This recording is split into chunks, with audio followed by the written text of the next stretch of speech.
RNC Chairwoman Ronna McDaniel joins us this morning. Ronna, good morning to you. Good morning. Well, thanks for coming on the program. We haven't seen any official statement from the White House this morning. The president, however, did just put this tweet out, so I want to start with this. He said, while I had a great meeting with NATO, raising vast amounts of money, I had an even better meeting with Vladimir Putin of Russia. Sadly, it is not being reported that way. The fake news is going crazy, says the president a few moments ago.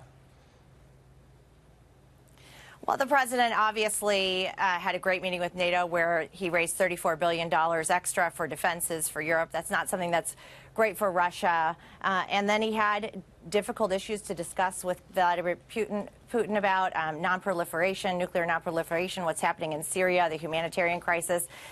He said, I'm going to sit down with Russia. We need to work together on the things where we can. The president doesn't underestimate Russia in any way, shape, or form. He knows exactly what type of foe they are, but he's going to continue to work with them on the issues where we do have national security interests combined. Let's talk about the politics of this, though. Your job as chair of the Republican National Committee is to put more Republicans in more seats in legislatures in Washington and other, state capitals around the country. Has what the president said in Helsinki made that job? I'm sorry, in Helsinki as well. In Helsinki. Has it made that job more difficult? I look at the president's actions. I mean, let's look at where Russia is because of the sanctions on 100 people and entities in Russia. You look at what the president has done to prevent Russia from engaging in offshore drilling projects because they've tied up their funding. You look at the president giving Ukraine weapons, engaging in a deal to give them lethal weapons to defend themselves against Russia. And let's look at the Russian economy as a result. You know, the ruble has fallen. It is now 9% behind the U.S. dollar.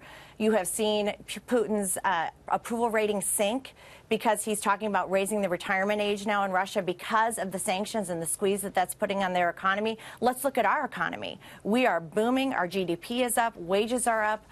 We have record unemployment. We're strengthening our military. If you look at where we are compared to Russia as when President Trump took office as to where we are now, we are stronger and they are weaker. And that's what the voters are going to talk about and vote on in November. Viewers might be surprised to know the Russian GDP is actually smaller than that of Italy. Smaller than Italy's GDP. Yeah, it's fascinating. And we strengthened NATO. And you look at the decisive action in Syria. I mean, President Trump is not being given enough credit for the actions he has taken against Russia and the actions he has taken to strengthen America and our military. Our military is being funded. Our military personnel have gotten their first raise. Our veterans are being taken care of. All of these things are putting us in a better position against Russia than where we were when President Trump took office. Paul Ryan has issued a statement. I want to get that out to everybody following this meeting with Vladimir Putin. The president must appreciate, says Paul Ryan, that Russia is not our ally. There is no moral equivalence between the United States and Russia, which remains hostile to our most basic values and ideals. He starts out, the president must appreciate that Russia is not our ally. Does the speaker think that the president doesn't understand that or believe that?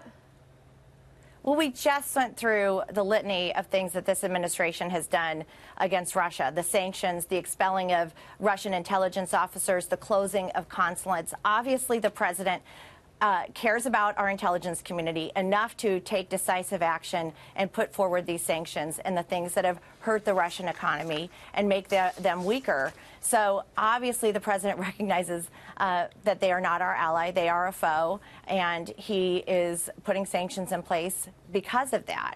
But he has to continue to move forward on our global initiatives. We want to make sure we take care of what's happening in Syria. Russia is heavily engaged in that. We also don't want the proliferation of weapons around this globe. And Russia and the United States are the two largest holders of nuclear weapons. We have this treaty coming up in 2021. This is something the president wanted to talk to Vladimir Putin about.